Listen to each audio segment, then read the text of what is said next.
Good evening, ladies and gentlemen, and welcome to Friday Night Movie Night. I am Mr. Knast. Joining me in studio tonight is Mr. Mike Russo. We Bang. apologize. We apologize in advance for starting the show super early tonight, but me and Mike are both baseball fans, and we wanted to make sure that we got our show in just in time before the baseball game started. Since it is Game 1 of the World Series with the Philadelphia Phillies playing in Houston tonight versus I think one of the best teams in baseball, the Houston Astros. But we're not here to talk about sports tonight. We're here about talking about movies. Mike came up with the idea. Well, actually, my friends came up with the idea. Me and Mike ran with it. So we're going to discuss baseball movies tonight. This is middle finger sport because I hate Houston. I know you do. That's okay. What's up, everybody? Check out, as always, Master Chief's in the building. Master Chief is with us. So, but like I said, we're not here to talk the World Series. We're here to talk movies. So we're here for baseball movies. We are, and we're without Andrea tonight, which fucking blows. Oh, sorry, blows. Mm-hmm. Another quarter in the charity jar for me. Gotcha. So you need a sound effects board. You need a sound effects board, John, so you can do that. No, I know. Well, we have one. I just gotta get the stronger equipment first. Beyond me, I know. It's all good. What would you like to start with this conversation? Well, first off, everybody don't get addicted to 6:30 because we're going to go back to our regular format for Disney Part 2 with Andrea, me, and John. We may have Sam as a guest host. I don't know what his schedule looks like, but that's for next week. I thought we should tell people, Don. I hope you're not mad, John. No, you're fine. And then also, since Halloween is this coming Monday, we're not going to do our normal Sports Gladiator show. We're going to do Sports Gladiators on Sunday night. Yes, we are. So, and that would be a time to be determined. But Mr. Knast, make sure all our shows are moved to the correct times and days so that we get all of that in. And I of course, applaud him because he is the best boss I've ever had going this way. I think the only show that's consistent next week is going to be Trivia Tuesday. Trivia Tuesday coming up. You people better start telling everybody that we're in here, you dumbs. We want everybody in here. Get in here and talk baseball. Yeah. Well, last week when we went to the Disney show, we hit 13 people. This past Tuesday, we hit 9 people. I think me and you hit 8 people on Monday night. So it's slowly progressing. So yeah, I think we had 1,000. I wish. It's still going, folks. We're going to get this channel rocking and rolling. John's going to retire a millionaire, so it's going to be great. Yeah, that'd be nice. So we should start a GoFundMe page for you, but it's just called retirement. There you go. John, your goal is people to donate at least $1 million to John's retirement fund. Right, John? Yeah, that'd be nice. Be awesome, right? Me, I'm just looking for the price of a Happy Meal. Man, John, are you in here? You're in here on your phone, aren't you? I don't know. I told people about it. I made a Facebook post all day, so people knew we were starting early. Oh, I forgot to promote that. Yeah. That's on me, guys. That's on me, guys. I know some people watch this after the fact, but that is on me, ladies and gentlemen. I mean, you can also go on your Facebook right now and share it if you wanted to. I could. How do I do that, John? So, all right, buddy. As you see, John teaching me other things that I should already know. Go on your main page. I'm on my main page. Okay. Search The Basement Show. The Basement Show. Why did that go over there? See, people, this is why I don't do this. Okay, I got it, John A. Okay, now when you're in The Basement Show, you should be interacting as yourself. Just don't click on the live video. Just click on the button down at the bottom that says like, comment, and share. You're going to hit share. Oh, the one you're talking on right now? Yep, just hit share. I got it. And then you can make a Facebook post about it. Share now. It's posted. There you go. But I turned it off. Or do you want me to turn it on so I can comment directly with my name? It's up to you. Whatever you want to do. I'll stay off it. Ooh, Punch Out or Super Mario 2? That's got to be Punch Out. My friend's running a gaming bracket thing. The number 4 seed is Punch Out. Number 20 seed is Super Mario 2. That's what we're voting on. So that's what I was doing. Just to explain. Well, let's get the conversation started because we're going to end this right around 8 o'clock. Whether people want to show up or not, I hope they do. I mean, 6:30 is a super early show, but the show must go on, as I say. Yes, it does. What movie you want to jump into, big Mr. Knast? Well, what's number one on your list? Let's start with number one tonight. Number one? Yeah. Okay. I think for number one. I know, John, you want to start out with The Sandlot? I mean, good. That's a good baseball movie to start out with. People. Yeah, let's start out with The Sandlot. A lot of people know about The Sand. That's pretty good. Okay. So I'll pull it up on my phone by multitask, but now we're talking the original Sandlot or one of the two sequels that they made that they shouldn't have made. Now, the one, You're Killing Me Small is that one. Yes, so the one that came out in 1993. Yes. It's a coming-of-the-age sports comedy film. I've watched it several times. It's one of my wife's favorite movies, and my daughter actually loves it too. Yeah, good movie. I mean, a lot of quotable lines.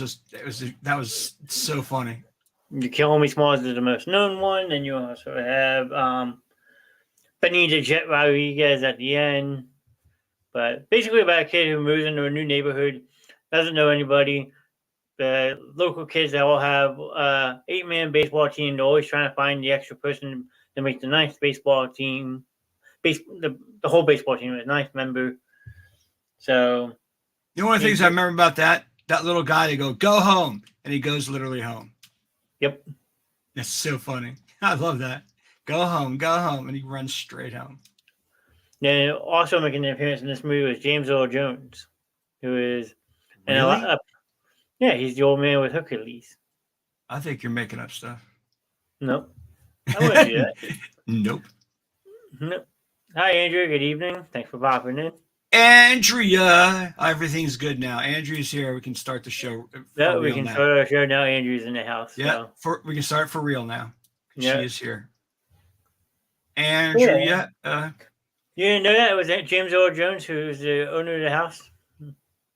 I don't remember that. It's been a while since I've watched it. I've watched it a few times, but not recently. My wife would have known that in 2 seconds. And then Dennis Leary plays the kid's father in the movie, too. That I remember.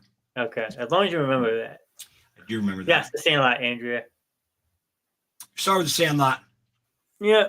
And she says she's still working. Who works at 4:30 on a Friday? She's still working? Oh, my goodness. Look at this. Look at this. They're slave drivers over there, Andrea. We need you over here. That was filmed in Utah. There you go. We learned something new from Miss Andrea. She's not on the show. Gotta love it. Yeah, the movie was set in the San Fernando Valley. And the filming locations were in Midvale, Salt Lake City, and Ogden, Utah. So 3 different sites. And it grossed $34 million and has since become a cult film hit. Yeah, well, I mean, we were 8 to 5. Okay, well, she's almost done then. She has a half hour to go. Working 8 to 5. It's 9 to 5. Make a living. That's the actual song. I didn't know it was filmed in Utah. That's pretty cool. Yeah, I didn't know it was in Utah until she said, and then I looked it up. I'm like, that's amazing. 3 different. I didn't realize they filmed that in Utah. Yeah, well. I wouldn't film anything in Utah because they don't allow caffeine. Mormons can't drink caffeine. Will not lend my opinion to what I think of Mormons because that is just in bad taste and against John's rules. No. Do you? Question for you, Mike. Who is your favorite character in this movie? Oh, dude, I still. He doesn't have much of a part, but I love the little kid that runs home. I know he doesn't have like a lot of lines. I'm just saying, he made me laugh so hard. I don't know, John. It's been so long. I don't know, man. We got Lalo tuning in. Hello, Lalo. He called us ladies though, but that's fine. What's up, Lalo? I just switched into man clothes. I was in a skirt earlier. Yep. So. I personally like Squints. Really? Yeah. Because he has enough balls to go and kiss the hottest girl in the whole entire town and live to tell about it. So you said yours is what again, John? You said his name is Squints. He's the little short kid with the glasses. He's not the one who runs home, is he?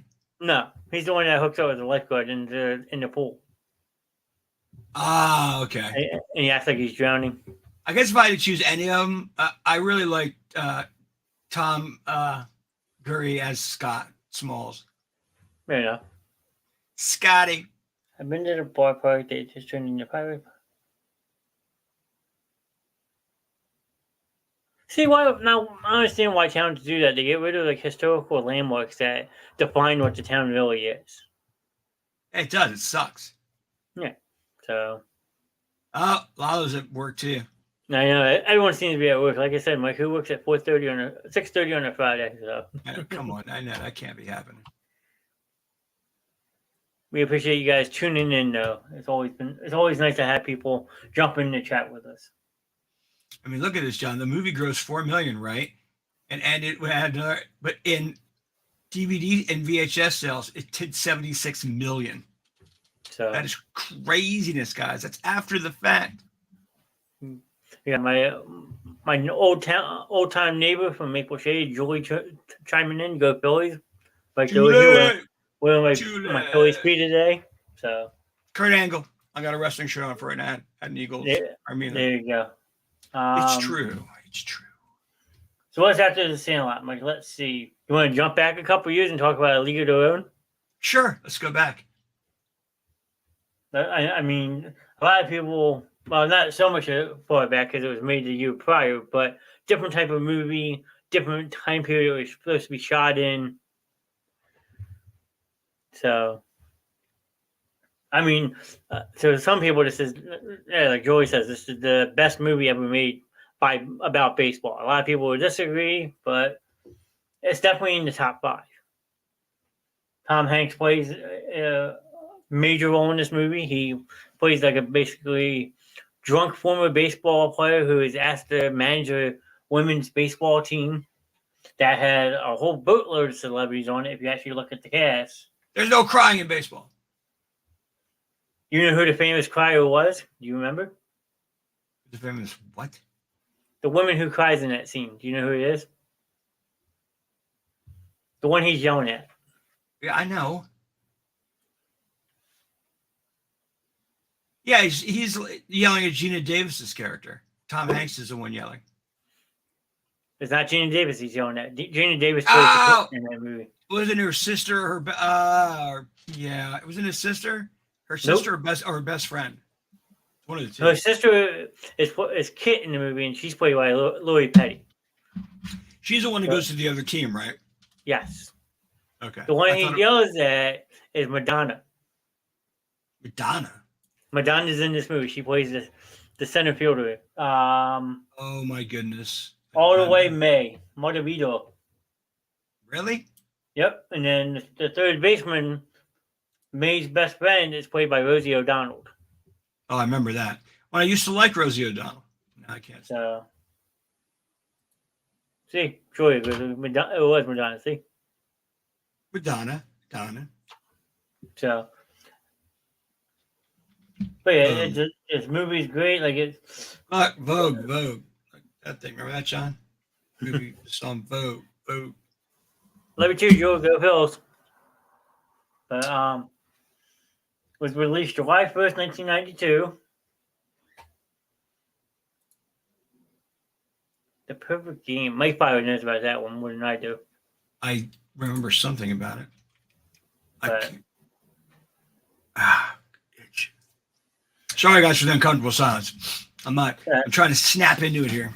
But this movie had a $40 million budget and made over 132 in the box office. So that's pretty 3 times what it was cost to make it to actually what it made. So I'd call that a success. I don't know about you, it's a success. Well, movies like the Sandlot movie did okay in the box office, only surge back with like, you know what I mean? Like with the DVD, Blu-ray. That one was VHS and DVD, but I think you know what I'm trying to say, John. Yeah. And then I'm waiting for John to go, and I'm like, I'm behind. August 6, 2020, Amazon Video gave a series order to reboot the series. I don't know how you would be able to reboot it, but they're going to reboot A League of Their Own. There's no way you can. Oh my God. You know what that's going to be, folks? I have to throw a little teeny bit of politics. We don't need a woke movie about that, people. We don't. The original was great. Okay. We don't need that happening. Okay. I'm not going to go into details because John hates it, but I'm just saying, okay, we don't need a movie. It already emphasizes everything we need. It's great.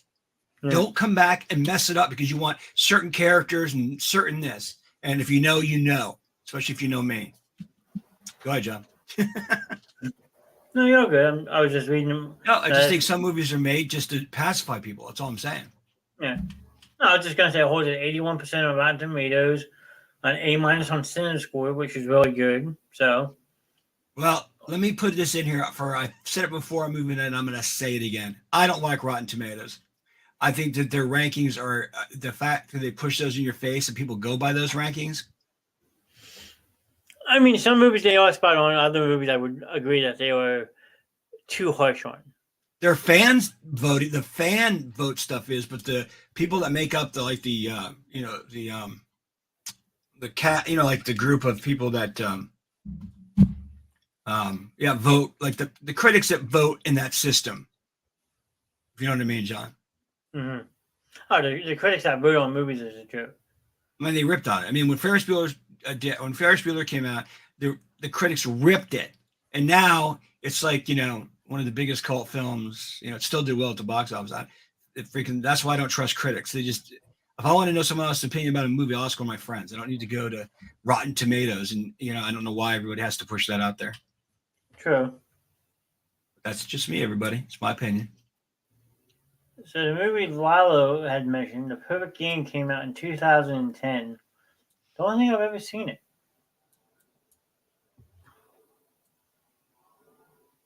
Suppose it's based on a true story too, so. Let me see The Perfect. Make sure I've seen this thing. Perfect Game USA is the world's largest baseball scouting service. Interesting. There you go, Mr. Astro himself. There he is. Sir. Oh, God. Yes, sir. Houston Astros blow. Oh, you're just jealous, Mike. You're just jealous. I don't believe in any franchise that cheats, dude. Do what? I don't believe in any franchise that cheats, even if it's been a few years since then. I don't care. So they cheated. You don't believe in any franchise because, let's face it, every franchise has cheated in one way or the other. They just haven't all got caught. No, never team. It's never team. It's never team wide and that bad as it was for Houston. They should have lost the title, and some of those players should have been suspended, and they're still playing. Juventude, or what you call it, he's the worst. We're not here to talk sports. We're here to talk movies. Let's go. It's true. So you touched a little bit on the Sandlot and League of Their Own. Anything that you would like to add to that, Sam? Altuve sucks. Sorry. Mike, nah. All right. Let's see. What was the most recent one? Lalo, you're right. I did see this movie. This movie is really, really good. The Perfect Game. No, Perfect Game 2, yes. Giving it Perfect Game 2. Just one. No, I'm saying I forgot we mentioned the Perfect Game. I was saying and the Perfect Game 2. It was great. Perfect Game was a great movie. I loved that too. So I'm with you on that. I don't recognize The Perfect Game.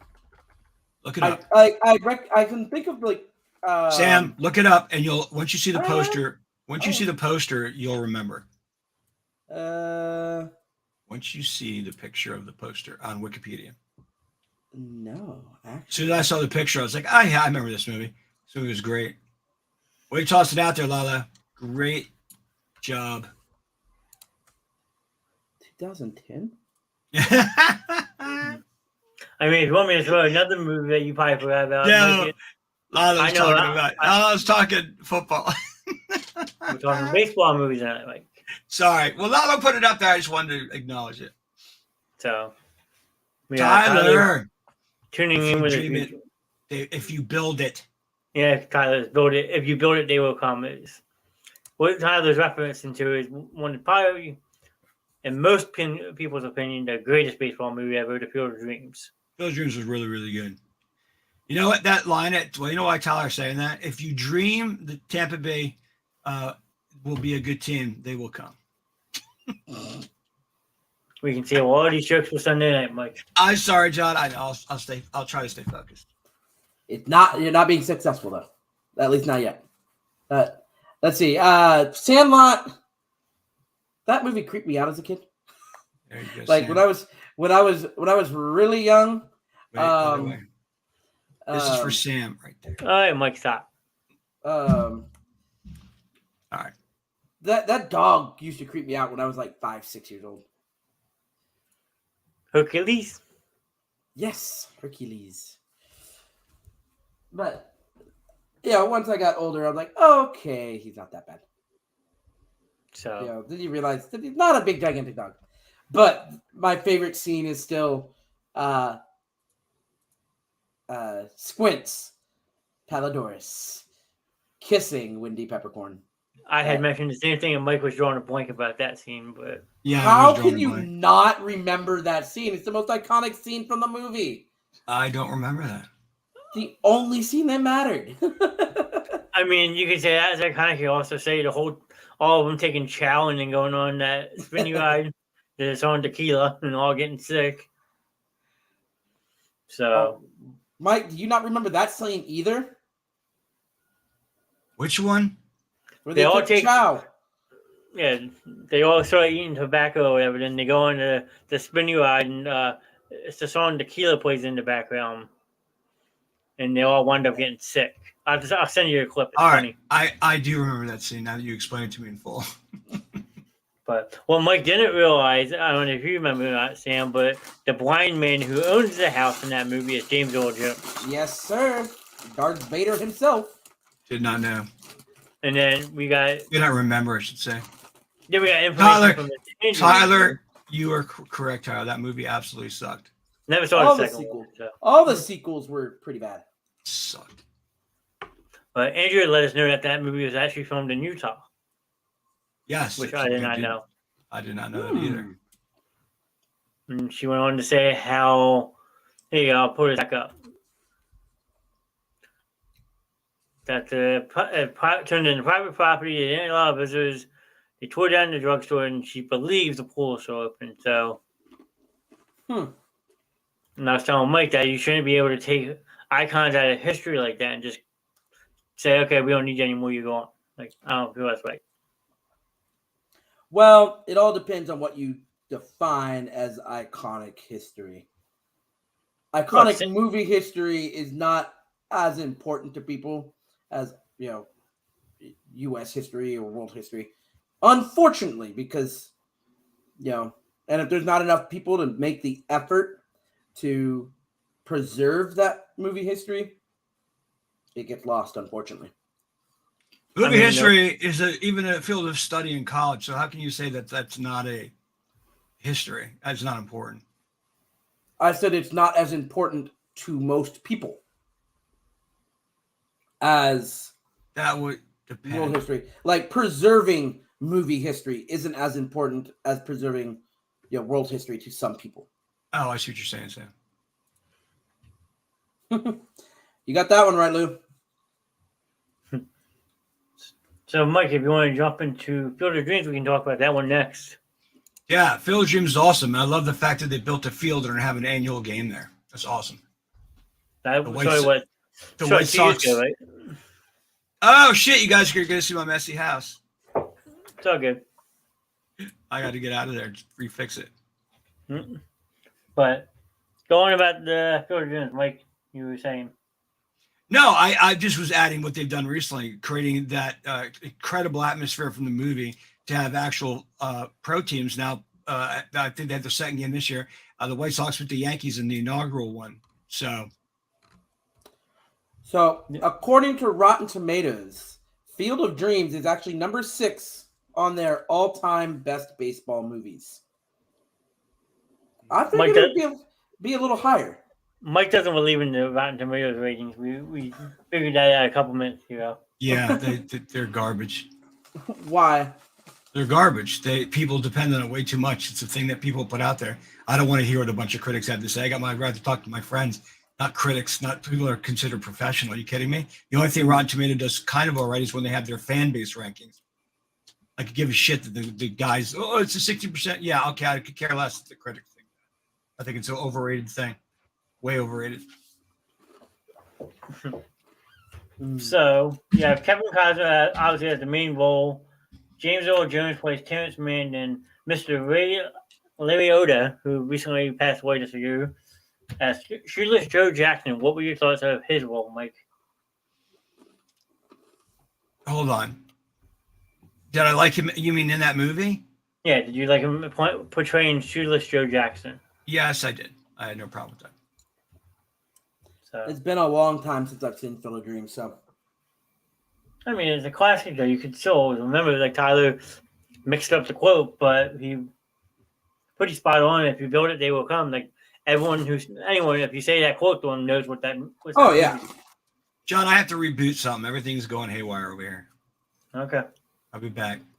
Yeah. But I mean, it's a great movie. I just haven't seen it in a long time. So, Fair enough. But like Mike says, now they have taken that concept and actually made an annual game out of it, but you can still walk on the actual movie set because the stadium they built for the MLB is adjacent to it. You got to actually walk through the cornfields to get to the stadium, which is a really cool concept and idea because in the movie, all the players are coming out of the corn. Yeah. So, but like you said, that atmosphere is probably awesome. Absolutely. So, sorry, John. It's all right. All fixed. Yeah, it was. I upgraded my GeForce drivers, and I forgot I have to close out of the browser and come back in for the settings to take it back. It was airing out a bunch of stuff on my thing. Gotcha. Yeah, Kevin Costner, he's been in some good baseball movies. Yeah, For the Love of the Game, another incredible movie. So I like both of those. Yeah, we have to just own Andrea. I'm sorry, she's never seen Field of Dreams. It's really, really good. Yeah, Lalo, exactly. It's garbage. Anyways, yeah, I haven't seen it in a while either, actually, Sam. But if you watch the game in there, Sam, either one of them that they had there at that Field of Dreams, it was sweet, dude. I watched the first one. Yankees White Sox was really, really good. It's awesome. Oh, it was both. I think they were both pretty incredible games. The Yankees White Sox game was by far probably a game of the year last year. Oh yeah, dude! It came down to the wire. It was awesome. So I love him hitting home runs into the field. It was awesome. Well, that's what I was telling Sam. Also, like, you think about it, like you've seen both those games. How like you still have the movie set, and then the baseball field is like adjacent to it. You got to walk through the cornfield to get to the actual stadium where the MLB plays. I thought that was cool because in the movie, the players are walking out of the corn. Which they do like for a pregame ceremony type thing, which is pretty cool.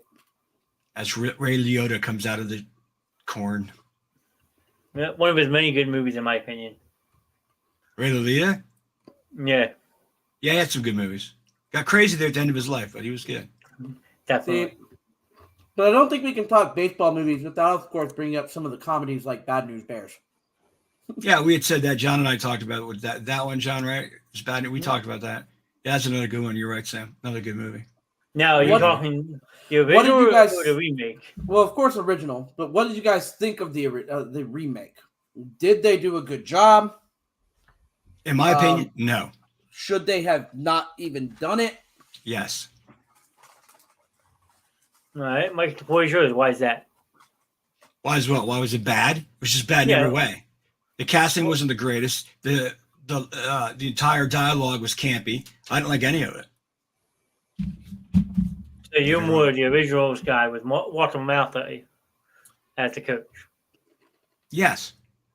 Okay. I'm just asking a question. No, I'm not mad at you or anything. No, don't take it the wrong way. No, don't take that the wrong way.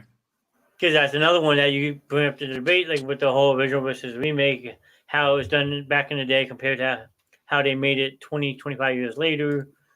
Like I'm not a fan of sequels unless they're going to build on what the magic of the first movie was, and they always seem to not capture that. And that's what sucks. Some. Just don't. I'm talking all movies right now. Yeah. I mean just baseball movies. I'm saying there have been some sequels that have been able to capture the magic of the first. Aliens was. I like the Aliens movie. It was great. I know John hates it, but the Alien movies were like that. The second one really did keep to the spirit of the first one. But anyways, back to baseball. Evening, Curtis. Just talking some baseball. Sorry you're not feeling well. Appreciate you popping in. Curtis, what's up, baby? What's going on in Canada? Canada. So I'm building the wall, Curtis. I'm building the wall out of toothpicks. You're never gonna get over here again. So I can afford to build. Maybe some playing cards. We want Curtis allowed over here. Curtis is good people. Curtis is good people. I love that he's here. Curtis is good people. Curtis, you need an icon that just like actively dumps maple syrup on your comments. Go Phillies! Yeah, go Phillies. Does that say go Phillies enough? Yeah, I'm not sure it's Kurt Angle. It just says it's true. It's I got red lights on behind me in spirit of Philly, so I'm pretty Philly out. Oh, Sam, you missed him. As always. Master Chief. But did you guys talk about A League of Their Own? A little bit. Yeah, we touched on it for like a few minutes. Go ahead, Sam. Blast away with it. Inject your information hindsight. It's been a while, but that one just I always loved was it Dan Aykroyd? No, Tom Hanks. Tom Hanks. Hey, ask Sam your question. Sam will probably get it right. John, ask Sam the question that I couldn't answer right. Oh, okay. So in the movie, you know the movie obviously. The iconic quote: "There's no yelling at baseball, crying in baseball." Okay. Who's the player he's yelling at in that scene? I don't remember. Sam's mom. No, my mom. Nice try. Oh, who did I say? Sam's mom. That's my mom. Sorry, Sam. Sorry. Sorry, John's mom. Meltdown. But I never heard of the. I've never heard of the movie Leader of Their Own. I know what she means. I know. It's just busting her stones a little bit. So I love you, Mom. I love you. Please don't hate me. He means all well, I promise. But so, what would you have to do with the movie, Sam? Did Sam get it right? No, not even close. Come on, Sam. I have no clue. You know how long it's been since I watched that movie? Tyler, I love it. But if you know the scene, then you know the movie. So that's. I have a sister, Samantha, so she's saying, I know what she's trying to say. That's it's awesome. All good. Great. But that was another one that I thought you get remembering the movie. I feel it's sort of like Field of Dreams. Remembering the movie as a whole, not too many people remember it, but there's a few of those iconic one-liners that everybody remembers. Fair enough. You know, no crying in baseball. That's the line you mean, Sam? Do what? Is that the line you mean? Yeah. There's no crying in baseball? Mm-hmm. So movie is great. Another one people see. Well, you got. Sorry, I was going to say two on my mind, but Sam probably read my mind. So go ahead. Oh, I was going to say another one that's one of my personal favorites was 42. 42 is good. Yep, Chad Boswick plays a really good Jackie Robinson. I agree with that. Well, I think they did a great job of just capturing the time period that they were in, and just the racism and the hatred towards Jackie.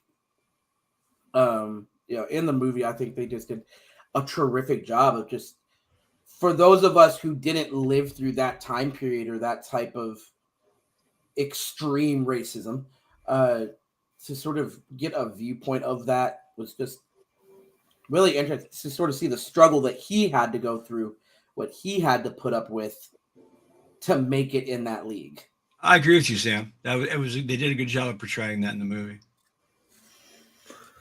Well, A League of Their Own does it also, because you figure A League of Their Own is based during World War II, when many men were forced overseas for World War II, so that's why they had to come up with the Women's Baseball League.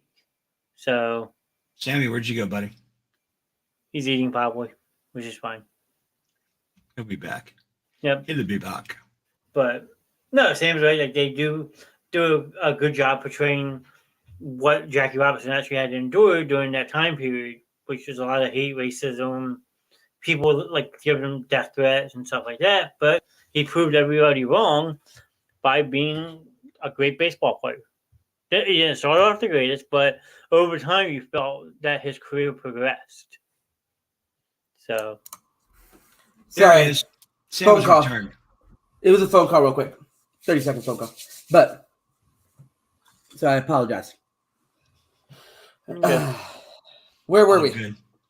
we're just talking about how you were mentioned that like Jackie Robinson like progressed on through like all the hatred, how he wasn't the greatest at the beginning, but then progressed as his career went on. Yeah, because he learned that he was going to prove people wrong with his actions and with his game skill than he was going to prove more people wrong with his skill of the game than he ever was with his words. Yeah. And so I love how they and Chadwick did an amazing job of portraying this, of his progression of going from I'm going to acknowledge them and I'm going to get mad and angry at them to that slow progression of I'm just going to ignore them and I'm going to get hit after hit and just play my game. It was really cool. So I thought that was a very well done movie. I thought casting was really good. Trying to remember who played alongside Chadwick as the Southerner who is really like the first one to befriend him, the second baseman. I know you're talking about. It was Lucas Black. Yeah, Lucas Black. He did a great job. I loved his character, and sort of how he just, wraps his arm around him. It's like, I'm glad that you're my teammate, and I want you to know that right now my family is disowning me, type of thing. But yeah. I didn't hear this. Is anyone care to chime in on that one from Mom's comment? Did anyone hear the current complaint that there isn't enough diversity in Major League Baseball? Yep, I was just reading an article on it today. Well, the one thing I don't like when it comes to the diversity, I agree that the African American community has been supplanted by Latinos, and they just have a better. I don't know if they have a better system, but that's what I feel has happened. That's what I feel is happening, at least. What I saw was an article on how the American-born community, like African American community, the American-born Black community, is not very well represented. No, I just said that. I just kind of said that. I agree with you, Sam. That's 100%. That's the problem. I mean, you had stars like Reggie Jackson. I can go on for days. It's just that, now when you see a darker skin, they're from they're from Cuba or yeah. And that is the diversity of that. It's horrible. I agree. Mm-hmm. But okay, what's the next movie? I got a whole list of them here. How about 61? All right, Mike, for yours. Go ahead. I love 61. Not familiar with that one. It is. It was made for TV.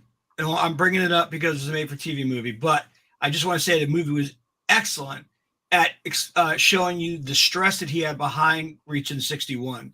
His hair was falling out. He got very, very sick, very, very stressed. And that movie really, really captures that as he goes for the single season record to beat Babe Ruth's record. And I loved it. The casting was great. It was directed by Billy Crystal. I love the movie. So that's what it is. 61 asterisk. How old? When was it? 2001. Yeah, it came out in 2001. Okay. It was on HBO. It's the one who released it. So check it out, John. You seen that one? I've seen bits and pieces of it, yeah. Yeah, 61 really does capture the perfectly. You know, it's written by Hank Steinberg and it was directed by Billy Crystal. It's got Barry Pepper's Roger Maris, Thomas Jane as Mickey Mantle. And like I said, they really capture his stress and how hard it was for him to do that with all this pressure being put on him. That's pretty much the story. So it sounds like it's like is it a docuseries? No. Or is it like more like 42 where they tell like a historical thing through a movie? They're talking about something that's historical. I mean, it's about something historical, but you mean as in is it a document more like of a documentary, like historical documentary, or is it more of a classic like your normal movie? No, movie. Okay. Yeah. Okay. Yeah, I got you. What is this dude doing in here? It's spam. I'm trying to get rid of it. I'm trying to block him too. Block user. There you go, buddy. Eat that. Error occurred. Sorry, Mike. I got it. All right. Bye-bye. Get that guy here. Spam people. Came from YouTube. Well, check if you guys have time, check it out. Sam, I think you'll like it. I'll have to look at it. I just watched Any Given Sunday last night. So Any Given Sunday is a good movie. I know we can say football talk for I know. Mm-hmm. I love his inch of speech. I love the inch of speech at the end of the movie. We'll have to have a night for like football movies. Super Bowl Sunday. There you go. Super Bowl Sunday. I like it. That'd be perfect. Or the Friday before Super Bowl Sunday. There you go. Something like that. But put it on the calendar. The next two I had in mind were kind of childish, but also kind of comedy movies back in the day. And they came out in back-to-back years. Well, Angels in the Outfield, yes, is a good one like that. I was thinking Rookie of the Year and Little Big League. Yes. Ooh, I like those. Yeah, Sam. Pitcher got a big butt. Sam says it best. That movie was actually directed by Daniel Stern, who actually stars in the movie as well. I'm doing the Angels thing. Yep, Angels in the Outfield is another good children's baseball movie. Actually, a remake because the original one came out in 1957. But they were completely different movies. They were. Like, they're movies of the same name, so I won't call it a remake. Because a remake, you're keeping to the spirit of the, you're retelling the old one. I'll say it's a movie of the same name, but definitely not a remake. Okay. In my opinion. Well, what one of the three would you like to start with? Rookie of the Year, Angels in the Outfield, or Little Big League? Let's start with, I saw Rookie of the Year not too long ago, so let's start with Rookie of the Year. Rookie of the Year. All right, Rookie of the Year it is. So, like I said, directed by Daniel Stern, who actually plays a character in the movie, a small one, but he's Brakeman. That's what I thought. Yeah, Angels of the Outfield. That's the one where the kids get adopted at the end. Yes. Got you. Just trying to remember. Rookie of the Year, of course, is the one where he breaks his arm and somehow ends up pitching. Somehow ends up pitching for the Chicago Cubs. I mean, realistically, this is not going to ever happen. I don't even think the Major League Baseball would allow a 12-year-old. That's based on fact because, like, in the end, he does use the slow pitch softball. Yeah, the Ethos. I thought it was the life and times of. No, what would have been interesting if they had made this movie and instead of him like joining the Chicago Cubs, going Major League, like a progress through like his Little League career. Yeah, instead they go from Little League to Big League to back to the Little League. So. Yeah, it would have been funny. I think it would have been like really funny had they shown him go through instead of going to the Chicago Cubs, he goes to his next practice with Little League, and all of a sudden he's throwing the heat, and he leads them to like a Little League World Series or something like that. That would have been cool. Well, if you watch the movie, though, he catches the ball. He has World Series. Oh yeah, he does. Could that even be done to the human body where it would be like wham, like that? Like every time you throw. Jalen Hurts get hurt, then come back throwing bullets on the football field. I know. And a 90-yard in the air pass by Jalen Hurts. Yeah, it's not a floater. It's like a line driver. Whoa! Just fling it. Well, yeah, like that was the first time we see him throw the baseball was when they're sitting in the stands and they're sitting in what, left field, right field, Yeah. and he just all the way to home plate. They're like, I know. He's like, get that kid down here. Yeah, Now my question is,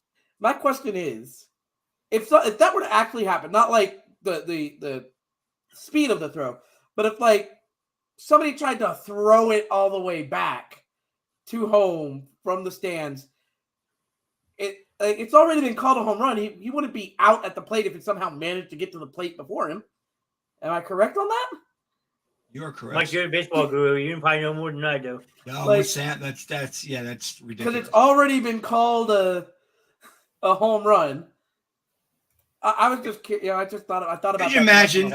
Could you imagine audience participation in pitching? Well, they have Chicago is known for fans throwing the ball for packet onto the field, though. Probably based off that move. The Cubs do it the most of any major league franchise. I would say so. I would probably. Wow, that's amazing. I did But- not know. I mean, imagine fan involvement in any sport. We already see it in football. Sam, have you watched that fan call-in Yeah. thing? Have you watched that thing? It's oh my god, it's ridiculous. It is, but it's kind of fun. It is. It just makes me laugh so hard because these people pick crappy plays. But it's fun. But let's see. So, got Rookie of the Year. Then we got Little Big League. And I always get these two mixed up as into which one's which. But Little Big League. I haven't seen Little Big League in a while. Yeah, I haven't either, but it was one of my favorites growing up. Like outside of The Sandlot, it was one of my favorite baseball movies growing up, and it's iconic. It was one that wasn't the most popular.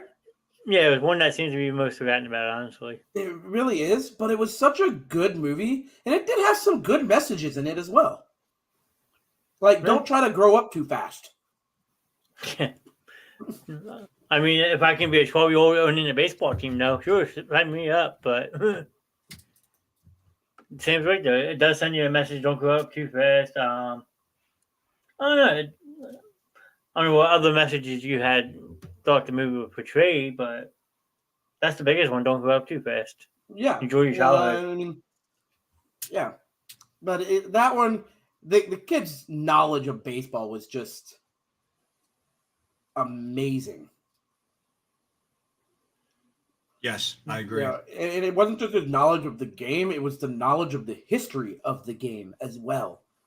Like, you go talk to some of these front office guys today, if you were to go to the game tonight and talk to the front office guys in Houston and Philly, like, they probably wouldn't have that kind of knowledge.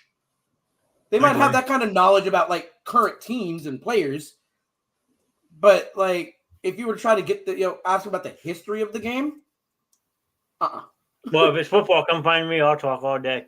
My dad is an encyclopedia when it comes to baseball. That's awesome. That's awesome. Yeah.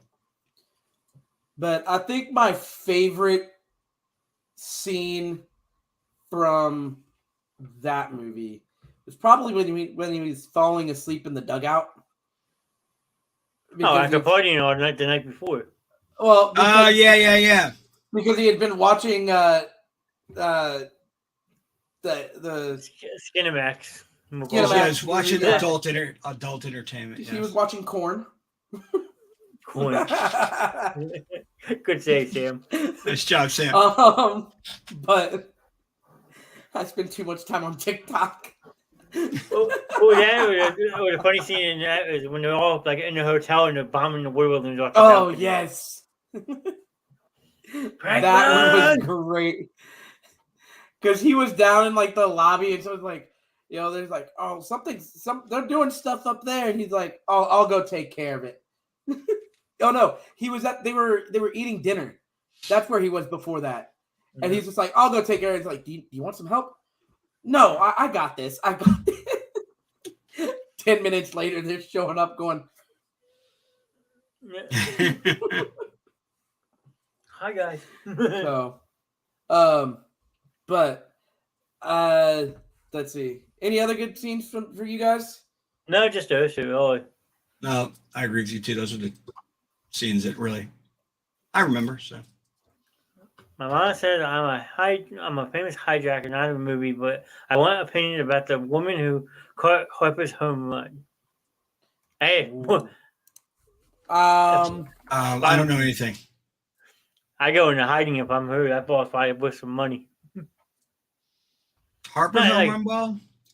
Yeah, probably something. Something not like Aaron Judge's 62nd, but Yeah, I don't want to talk about that crap because I think people take advantage. well, yeah, it's just auction houses trying to buy a baseball. Like if you catch a baseball or lucky enough to get a baseball, like I was a couple years ago, you do something like this. You put it in a nice frame and you admire it. Now, if my stance has always been I would give the ball back to Judge. I wouldn't ask for any money. I'd just like to pose with him and my family for pictures, maybe get some tickets to a game and a signed item of some sort. That's all I'd want from him. yeah, If that's it was all, worth, I don't care if it was worth $2 million. I know people say, "Oh yeah, you would choose the money." No, really, I wouldn't. Nope. no, why take the fame when you can let somebody else enjoy it? I'm with Mike. Yeah, if it's that much now, a baseball like this, it's not going to go for as much as like Judge's 60-second home run. No, Or Yeah, but it was Harper's hit that was the good. Yeah, right, was the one that put him ahead, and I don't think there was no other runs after that, right? nope. yeah, So that was a shot to send him into the World Series. Yeah, but I'm saying, so it's going to be worth something, but that a paper like that's not going to be worth, the millions of dollars like Barry Bonds' record-breaking home run was. Or Thank you, Sam. Thank you, Mom. but I always joke with people about this because I got this after the game, but for people that don't know me, I always make up the first story I told Mike the one day, which is really funny because I got this the night the Phillies came back and beat the Cubs in the bottom of the ninth inning. I said this was Bryce Harper's walk-off grand slam home run ball. I believed you too, jerk. Yeah, and Mike actually believed me. I did. But no, it's just a baseball I got from a stadium employee, but it's the first ever baseball I ever got. So that's why I have it in a nice display case to preserve it. Baseballs I've gotten from a stadium are the ones I've paid for. Nope, I was lucky enough to get this for free from a stadium usher after the game. So one of my most prized possessions right now. That ball that he hit is going to be worth something to somebody in Philadelphia. It's going to be wanted as more in Philadelphia than any other market, obviously. But I think I'm sure it's worth maybe, I don't know, 20, 25,000 maybe. I don't know. Easily. 20, I would say around there. But I don't think it's going to appreciate to where it's $500,000 or something now. No. But that's something that you hold on to. No. If the Phillies move on and win the World Series, it might appreciate in value a little more. True. But possible. Ron says, remind me of the Sandlot. Yeah, I mean, yeah, you're trying to get that Babe Ruth ball back, and because it's true. How much money it's worth to go for extraordinary circumstances to get the ball back. So, yeah, great shot, great comment there, Mom. That's perfect. Yeah. But let's see. And then the other one, Mom had mentioned was Angels in the outfield. So. Angels in the outfield. I almost forgot about that one. I'm sorry. That one's, of course, a classic. I mean, you can't knock Christopher Lloyd. Him. Huh? Danny Glover, Christopher Lloyd. Yep. Both great. Awesome. That movie's great. And don't forget, Jocelyn Gordon-Levitt's the kid in the movie, too. Yeah, I know. I recently found that out, and I was reading something. I was like, really? That was him? I'm like, oh. The older one, right? Yes. Ben Williams, I don't know who that was in that movie, but apparently it was Matthew McConaughey. Really? Yeah. Wait, the young kid? No, Ben Williams, whoever that was. Oh. You know what I just recently watched, baseball-wise? The Rookie. Good one. With Brandon Fraser. Love that movie. Good one. Though improbable, though striking out 27 guys and hitting the game-winning run in the game on the exact amount of pitches, I don't know about that, though. And then one movie that my mom would definitely appreciate, I know Mike likes it too, Major League. Love the Major. I love the first two. I love all three. I even like the third one, even though it's corny as hell. Yeah, I mean the third one's an forgotten one, but the first two are great. Well, I like Scott Bakula, and I like Corbin Bernstein, and they're both in that movie. Back before Charlie Sheen was crazy. It's funny. People don't realize the guy that played the one that Lance did Dance, and then the guy that played Downtown. His nickname was Downtown. Those two actors went on to do a lot of TV and stuff. They were both on The Shield. It was like such different. I've seen them do serious stuff. Then I watched that and I was like, oh my goodness, that's right. Those dudes, look how young they are. I'm like, that's awesome. Well, what cracked me up a bit. Sorry, Sam, go ahead.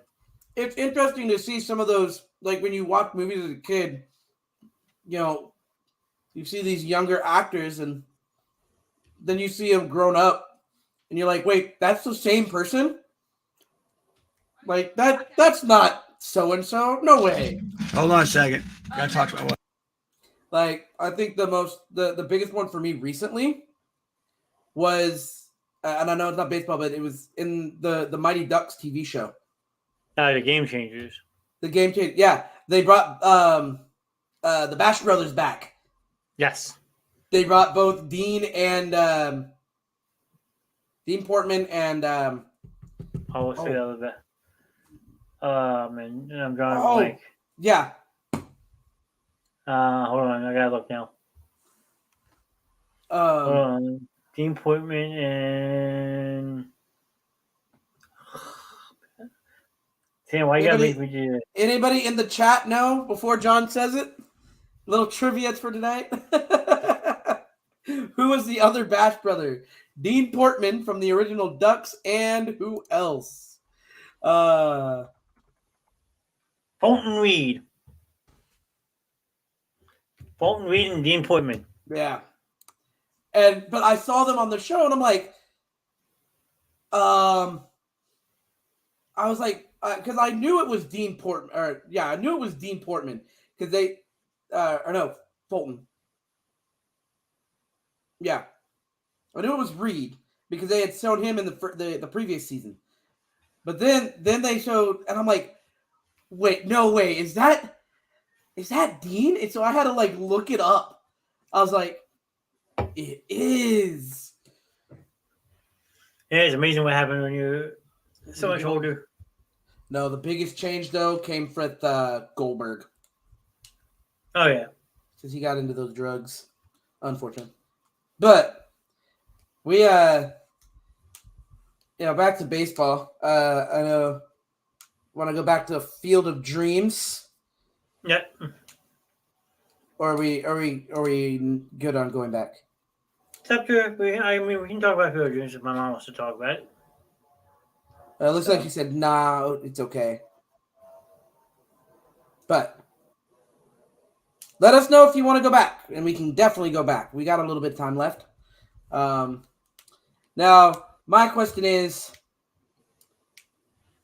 when it comes to comedy baseball movies, of course you have Major League, which had a lot of comedy. It was hilarious. You have movies, the kid movies like Sandlot and Rookie of the Year. But I think one of my favorites was by far, I loved the movie. Trying to find it again, get the exact title. Fever Pitch. That's all right with Jimmy Fallon. Yeah, and Drew Barrymore. I always found it funny. I know a lot of people, it wasn't the most popular, but I found the movie funny. I enjoyed that movie. Especially watching Drew Barrymore's character get, working on her computer at the game and then just takes a face full of bat. Mike, you have to unmute your mic. You're muted again. But thanks, John. Yep. I think you guys already went through all the movies. You guys already went through both Major Leagues and not really, The Natural. Or not The Natural. The Natural is another good movie. We didn't talk The Natural at all. No, I meant the rookie. The rookie with Brandon Fraser. You guys didn't The like that Rookie movie? with Dennis Quaid. No, it's yeah. What is he called? Isn't it the Rookie? The Rookie has Dennis Quaid in it. Yeah. What is he called? Rookie of the Year? No, wait. No, it's just called The Rookie. It's a Disney-based film. The one with He's a- Brandon Fraser, right? Brandon Fraser. No, Which I thought that was called the. No, I don't Oh, know. that's the Scout. The It's called the Scout. It's called the Scout. Scout. Never I just seen it. remembered right before Sam said the Scout is great, but it is kind of. I mean, the ending is kind of unrealistic. He strikes out 27 batters with the exact amount of pitches, all with fastballs, and then he hits the game. He hits the only 2 home runs in the game. He hits. Yeah, and he also apparently climbs to the roof of Yankee Stadium too. Yeah, because he's almost going to commit suicide right on the roof. Had a little dark tinge to it. If a player, honestly, if a player could throw 125 like he does, or whatever, no one would touch him in the league. If you had a 125-mile fastball, you'll go undefeated in your career as a pitcher.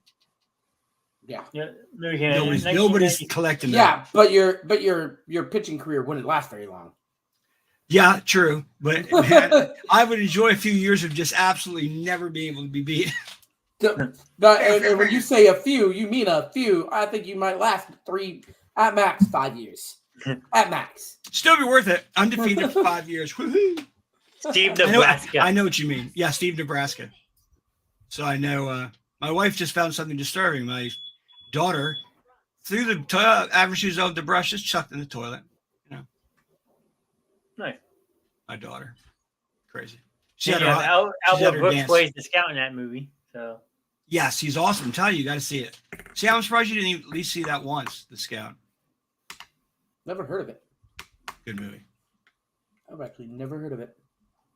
and another one that people really liked back in the day that came out in 2011 is Moneyball with Brad Pitt. That was an interesting version of the behind the scenes. Well, my dad said it was great. I have yet to see it. It is good. It's good casting. You said it 2011. Yes. What about the Natural? After this one, John. I'm sorry. I don't mean to jump ahead. Let's see. Then after when it comes to Moneyball, it was interesting to see because it is based on the true story of the 2000 and I want to say 2001 Billy Oakland Bean. days. Well, he did it for a while, not just 1 year. No, but it's the true story of that 2001 season. Isn't that his name's Billy Bean, right? Yes.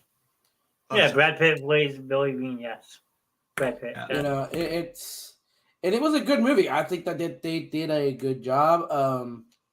But it was really interesting to sort of see the behind the scenes of what a front office looks like. Yeah, people tell me Draft Day is like that too. Draft Day came out a couple of years after Moneyball. And it was the same concept. It was the NFL on Draft Day. Yeah. Now, that's not the Clint Eastwood one, is it? No, That's Draft Day Trouble with the Curve. I think. Draft Day has Kevin Costner, Dennis Leary's in it, Jennifer Gardner. It's about the Cleveland Browns. Yeah. Which one? Draft Day, the one you're talking about. You've never seen. Oh, thanks, guys. No, but the baseball movie with the Clint Eastwood baseball movie is Trouble with the Curve. Yeah, I heard you. Thank you, sir. Which is another great movie. Is it a great movie? Because for some reason, Yes. it was on TV. I watched the last 10 minutes of it. I was like, I got to watch this whole thing. Once again, it's more of the behind the scenes but now it's not the front office, it's the scouts. Got you. And it's why didn't people like that movie? It didn't do well in the box office. No, it didn't. Because you have Clint Eastwood who plays this like really famous scout who was able to identify good movie. Who was able to identify batters who would have a problem swinging at the curveball and would just pass right over some of these really, really good players because they couldn't hit a curveball. Like Serrano. in the first Major League movie. But then it's his daughter sort of taking after him, finds this pitcher who is like this amazing, just nobody. Saw him at some like random high school game or something like that, college game or something, and proves that, oh, this is who you should draft, not him, because he can't hit the curve, but this guy's an amazing pitcher type thing.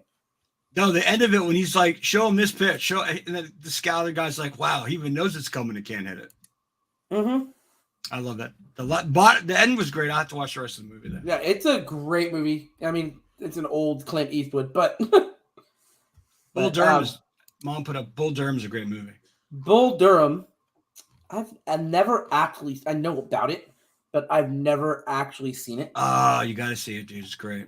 It's been a couple years since I've watched it, so. It's been a little bit for me 1988, too. And once again, Kevin Costner. Yeah, he's working with. What is it with Kevin Costner in baseball movies? He was in a bunch of them. Yeah, he's there working with the rookie who was played by. I don't have it pulled up. I'm trying to. I have it right here. Tim Robbins. Yeah, there it is. Tim Robbins is a rookie in that one. I like that. I love that movie. I haven't watched it in a while, but I really like it. I mean, I'll have to add it to my list to watch. So, I've watched it before. It's just been a while. Sadly, I was like, oh, maybe I do need to go watch this movie, but sadly, it's not on any of the streaming services. And since we're talking Kevin Costner, you can't forget another one for The Love of the Game. The Love of the Game was great. Another great movie. When he's the Detroit Tigers pitcher. I love it when he signs the baseball to the kid. He goes, take this upstairs or whatever. Loving that. I love that. Did you guys like that scene? When the kid goes up to the owner's thing? Mm-hmm. Come on. That was a great scene. Another movie that's been a while since I've seen it, but I have watched it. You don't remember him signing the ball? Costner's guy, and he gives it. He goes, take this. And the kid's been waiting for it. Not a little like a bat boy's been waiting for it. He gives it to him, takes it up, and then when he turns the baseball over, he goes, for the love of the game, which means he's done, which is awesome.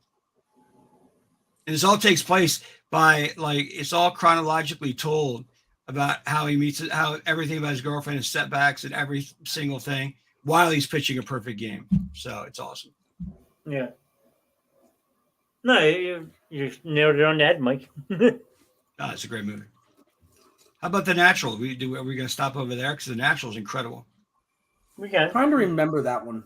I always remember that every time someone says it, I remember the visual when he hits that home run and it hits the lights. Remember, John? Anything you guys, Sam? He hits the home run into the lights and they all go boom, boom, boom, boom, boom. That's awesome. Yeah, it looks like fireworks. Yeah, it looks like fireworks. I love it. It's injured in the side. It's got an injury. I like that movie. Another great movie. Robert Redford was great in that. Robert Duvall, Glenn Close. Kim Basinger? Kim Basinger in that? Yeah. I didn't know that. Plays Mimo Paris. Wait, really? Mom says awesome movie, Mike. So yeah. Thanks, Mom. And another one that people don't really, I don't think really mention that much about baseball and stuff, was called Cobb. A Ty Cobb? Yes. Back in the early 90s, they did a movie portraying his life. Tommy Lee Jones plays Ty Cobb in the movie. Is it good? I've never watched it. Bits and pieces are all right. I mean, if you like the history of the game, then you should definitely check it out. I'll have to check it out. Yeah, it sounds awesome. Because, like I said, they had Tommy Lee Jones portray Ty Cobb and all the racism and stuff to Jackie Robinson. Have you seen it? You've seen it, John? A long John? time ago. It sounds good from the cast and what the story sounds like. Based on a true story, you said so. Yeah. Sounds awesome. Ty Cobb was great. One of the most about they never made a movie about a shortage threat is blow up in Yankee Stadium over the pine tar incident. Yeah, oh my God. The Yankees. That's what freaking, what's his name was a manager. He's horrible. He's a good manager, but he did crazy stuff. Crazy. Well, he fired like 10 times. Yeah. Something like that. Let's see. Let's see. No, what's his name? Made a big spectacle out of that. Yankees manager. No, Hey, no yo, movie ever made talking sense. about baseball, have you seen what Judge's agent said? He No. won't accept anything less than a 10-year, $500 million deal. Ouch. That's what he That's wants. ridiculous. He'll get it, but that's a huge contract, dude. Yeah, Huge. I think it's too much, personally. I mean, it's too much. He wants Maybe higher money. He wants higher money than Trout made, so you have to go north of that. But his agent said he's stuck on those numbers. So it's whatever team. I think he's still going to be. I still think if the Yankees can come up with the money, he'll stay. But if the Dodgers, the Giants are also interested as well as the Mets. Red Sox have even been talked about too. That's a lot of money to hand out to one player, though. Yeah. $50 million a year over 10 years. Wow, it's a lot of money. I'll ask a question for you guys. They're going on a road trip for the 25th anniversary for the wedding. They want to know if they might be going to Cooperstown. Have any of you been there? I have not been there. Once again, my dad's been there a couple of times, but I've never been there. I heard it's awesome. Sam? Nope. Never been. Definitely worth. Here we go, guys. Road trip. Let's roll. Well, they're going up. Like I said, they're going away for the wedding anniversary in a couple weeks. So I have been in Canton, though. I've seen the Canton, the NFL Hall of Fame. I've been to Cooperstown once. Been to Canton twice. Canton's awesome. My next trip, I'm going to get up to Toronto so I can go to the Hockey Hall of Fame. But Cooperstown is definitely Toronto and the Hockey Hall of Fame is the only place I've been. I won't be able to go. I just got my invitation to participate in Squid Games, so I'll be gone for a while. Oh yeah. I'll be dead in 2 seconds. Yeah. But Cooperstown. Let me know when it airs. I want to see that. Want to see that episode? I'm gonna be the fattest contestant ever. I've never seen Squid Game, but I'd watch that episode. Thanks, Barry. Yeah, I love you, Sam. I'd watch it and I'd go in memory of Mike. It was so funny. I watched it. I didn't find it as awesome as everybody else did. The costume place where my daughter got her costume, ton of Squid Game costumes. My friend Jen tuning in. Hello, Jen. Never seen it. Hi, Jen. Who's Jen? My friend. Hi, friend of John's. We need to get Buddy Ted in here one night. What was that with John Wayne movies, right? He's all about the Rat Pack era. He's all about that. Right. John Wayne, Clint Eastwood's old movies. Yeah, he's in all that. Only John Wayne westerns and Clint Eastwood westerns that I've seen are the ones that I've seen with my dad. I couldn't even tell you the names of them. Jen, we're talking about baseball movies in honor of the start of the World Series. So, well, the funny thing about Major League and Major League 2, I never knew it was two different characters that played Willie Mays Hayes later on in my life. Oh, really? Well, because Wesley Snipes and Omar Epps look so much alike. Yeah, I guess you're right. When they were both younger, yeah, I guess they did kind of look alike. I forget why he didn't do it. I don't know if it's a money issue or a scheduling issue as to why Wesley Snipes didn't do the second movie. I don't know. But the second one was his character being a movie actor with Jesse the Body Ventura was a bit much. Oh, my God. White Lightning, Black Lightning. Black Thunder. Wasn't it Black Thunder and White Lightning? White Lightning?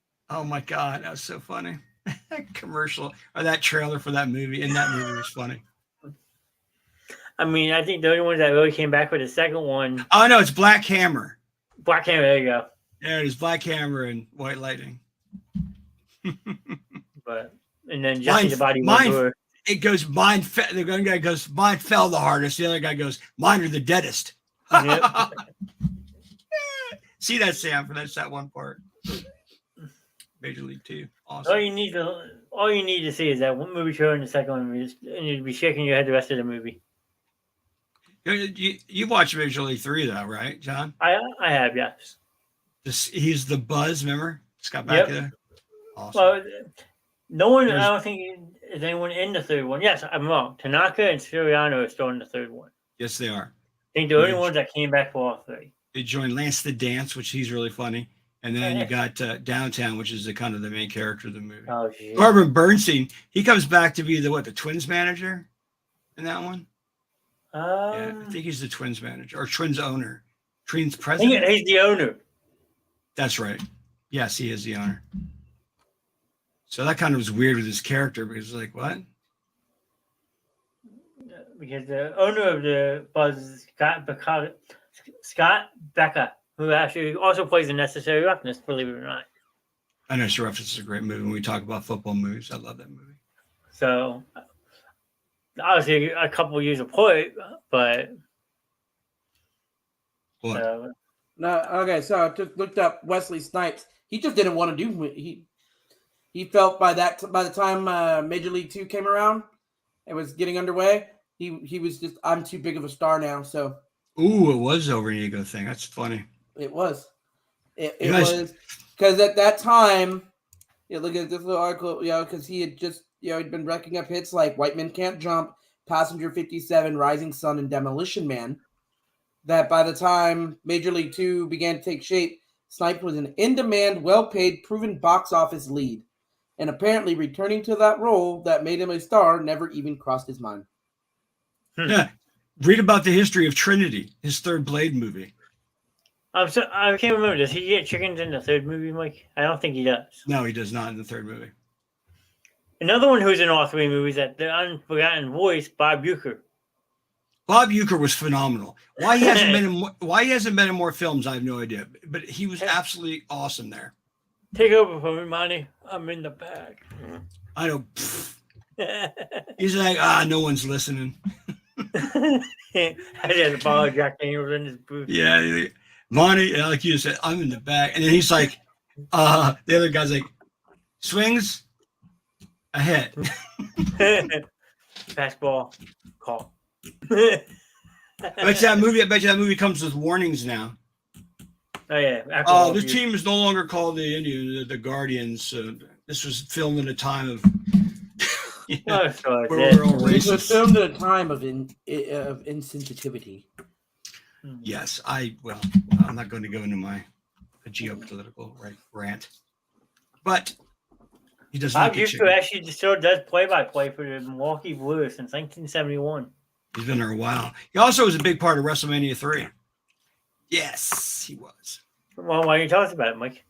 In WrestleMania 3, Bob Uecker was like the a guest. He was the guest ring announcer, but he does all these comical parts during WrestleMania. Gotcha. A bunch of them. Like Andre the Giant puts his hands around his throat, and it's like never mind. You have to watch WrestleMania to get the full effect. Actually, please mention him. Welcome to the show. That's my friend Ashley. Everybody say hi to Ashley. Ashley, what's up? What's that? Nice to see you. Yeah, feel free to list your baseball movies. We probably mentioned them at some point or another. We got about 10 minutes left. Yep.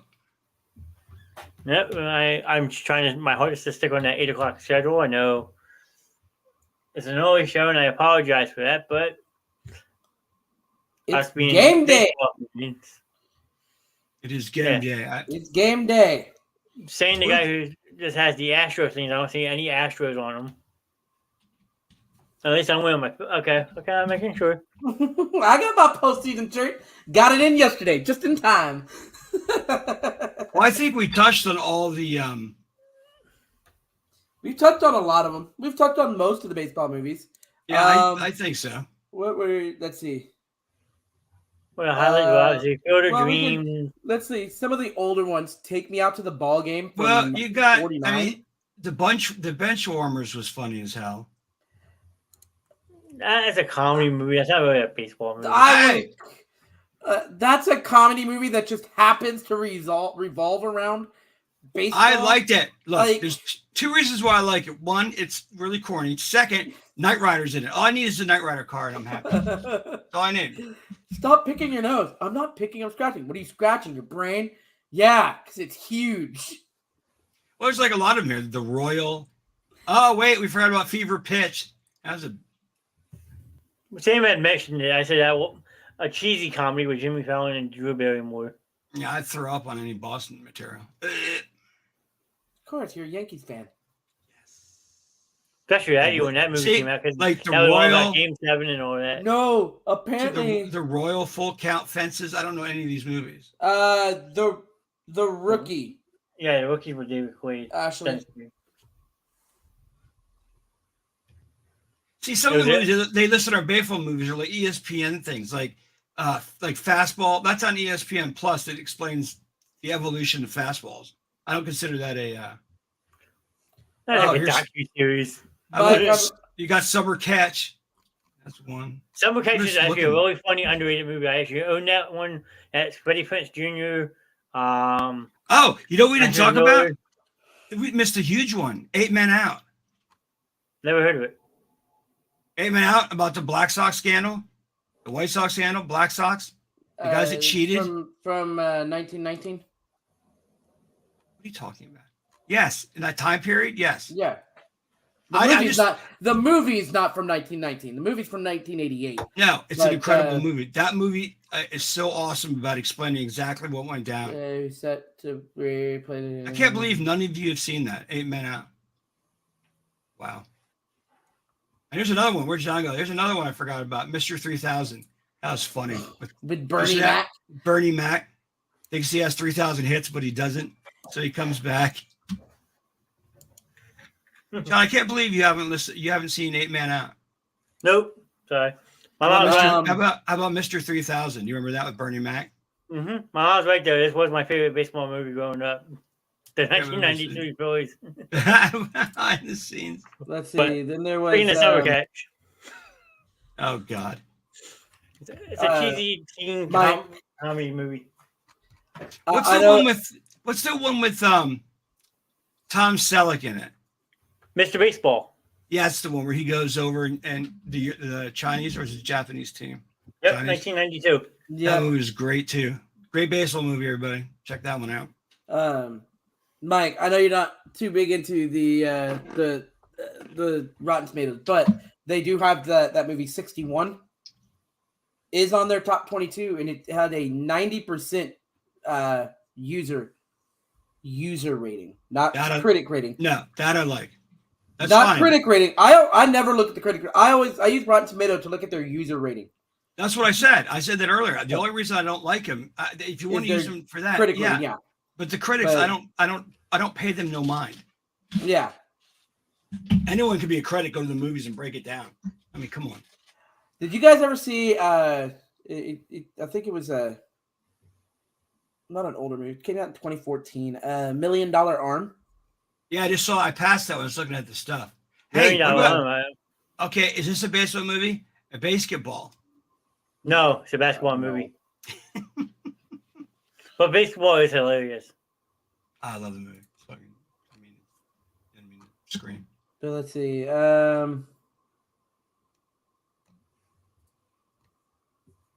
Really, I can't believe 8 Men Out is the one I'm surprised you guys don't know about the Black Sox scandal. No, I'll look it up for you. I'll have a report by Monday.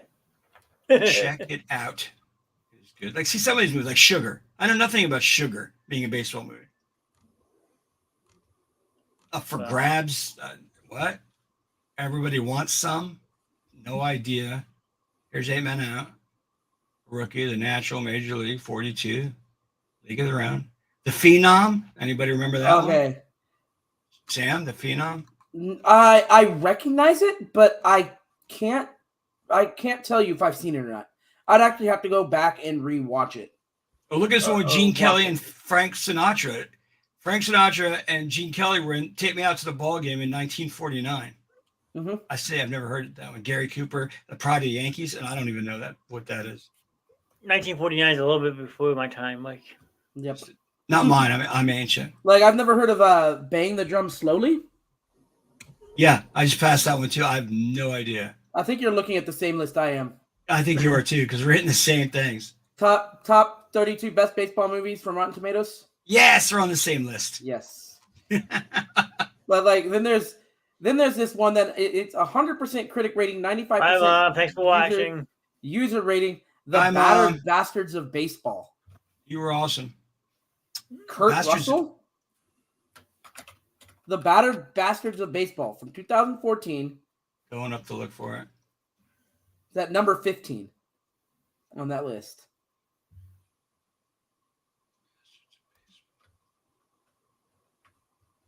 But it has Kurt Russell. I cannot find it on this list. It's 15, you said? It's number 15 on that list. Yeah, it's right below the Phenom, and right after the Phenom, and right before Bad News Bears. There's the Phenom. Oh, the Bastard Baseball. Yeah, that's another. That was done on 30 for 30. It's on ESPN Plus. Was that? Is that a 30 for 31? Okay. That's a 30 for 31. By the way, they have another one called with Kurt Russell? Which one? With that? Wait. Kurt Russell played in that movie. The Bastard Baseball. He's in there? It's not it's told as a documentary. It's a starring Todd Field, Kurt Russell, Frank Peters. That is a documentary. It's not a. That's weird. I don't know. It's wrong. It is a documentary, but it says he's in it. No, he is in it. I guess maybe he's like the narrator or something. Like, here's another movie called The Angels in the Outfield. Yeah, that's what John mentioned that earlier. Is that the movie that they based that one on? It's a movie of the same name. Because notice it's not even the original one from 1951 is about a news reporter investigating the Pittsburgh Pirates. So I could have sworn. All right, I'll have to check that old one out. Unless you guys have something else, I want to start wrapping this up because I think we had a lot of things. Could have gone in depth a little bit more, but I think we hit a lot of the good stuff. When you're on time restraints, that's what you got to do. Sorry, Mike. No, I'm fine, dude. I mean, I think we still had a pretty busy, popular show. I thank everyone who popped in. My mom, my friend Ashley, Jen said hello. We had Andrea here for a couple minutes. We had Curtis tuning in, Lalo. So, I mean, not our most busy, popular night, but we had a good Friday night. Don't forget Tyler. Tyler popped in for a little bit. Tyler. So, Lalo was here. Lalo left, I think. He was still at work. Jen, later tonight, you still made an appearance, and I appreciate it. Better late than never. That's true. So, Mike, what time do you want to start on Sunday? Sunday. Yeah, remember what were you thinking? I don't know. We can do like 8:30. Because we're doing the special Sports Gladiators on Sunday since we're both busy Halloween night. Yeah, that's fine. Yeah, I play Freddy Krueger on Monday in a haunted house. Can't wait. And I will be live at some point Monday night, either at my friend's location or in my studio, wherever I'll be on there a little bit. Live. I'll be on as Freddy Krueger. I'm going to stop in. So that we're doing Monday night, a special night. It's going to be all horror movies. I know some people don't like horror, but Halloween you have to talk about horror movies. And coming up, we're playing the card on Monday. I'm trying to get through the entire. I've watched the first 3 Freddy Kruegers. I'm Nightmare on Elm Street. So I'm trying to get them done before I portray him on Monday. I think you're gonna smash it out of the park. And then I think Tuesday next week we'll be back on our normal schedule of Trib 2s. Yep. So you like to play trivia and like to hang out? Come play some trivia. Yes, loving it. And then we're back for what on Friday, John? Disney Part 2, you said. Part 2. Disney, as long as Andrea can be here. Well, as of now, Andrea will be back. Woo! So Disney 2 is coming. Yeah. Till then, awesome. And if I'm correct, by this time next week, the World Series might be over. Might Wait. be. I have a question. I couldn't figure this out today. I've been thinking about it. I thought everything finished in October. It only went to November one time. Why is it in November this time? Because they're dumb and adding more games. Because they added the extra playoff teams. That's right. That's why it goes into. Thanks, John. I was thinking about it. I'm like, how can that go? You know, because they called Jeter Mr. November, and I was like, wait a minute, we're heading back to November now. But yeah, till then, we'll talk off stream if you guys want to talk. If not, thanks for tuning in. Have a good night. Too sweet.